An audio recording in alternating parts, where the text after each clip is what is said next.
महाराष्ट्र सरकारतर्फे रामनगर जोडा मार्गे सुरू करण्यात आलेल्या पुणे पिंपरी ते कारवार या नवीन बस सेवेची आज जोडा येथे उत्साहात स्वागत करण्यात आले। कारवारहून आलेल्या या बसचे पारंपरिक पद्धतीने पूजन व सजावट करण्यात आली आणि स्थानिक ग्रामस्थ व व्यापारी समाजसेवकांच्या उपस्थित बस सेवेचा शुभारंभ करण्यात आला। यावेळी जोडा तालुका काळी पर्यटन विकास संस्थेचे अध्यक्ष विनय देसाई म्हणाले, ही बस जोडा तालुक्यासाठी एक वरदान ठरणार आहे।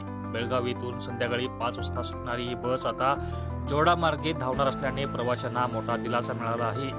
पर्यटन, व्यापार आणि सेंद्रिय शेतीच्या दृष्टीने या बस सेवेचा मोठा फायदा होईल। जोडा हे पर्यटन दृष्ट्या समृद्ध आणि सेंद्रिय शेतीसाठी प्रसिद्ध तालुका असून या नवीन बस मार्गामुळे कारवार, पुणे, बेळगाव आणि जोडा या भागातील संपर्क अधिक सुलभ होणार आहे। त्यामुळे पर्यटन आणि स्थानिक व्यवसायांना चालना मिळण्याची अपेक्षा विनय देसाई यांनी व्यक्त केली आहे।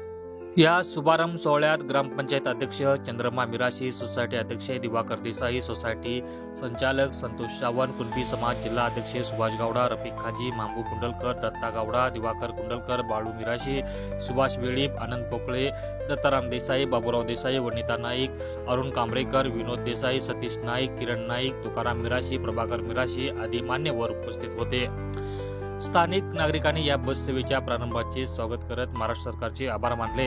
त्यांनी आशा व्यक्त केली आहे की ही सेवा कारवार, जोडा, पुणे या प्रवासाला नवी संजीवनी देईल व परिसराच्या पर्यटन विकासाला गती येईल।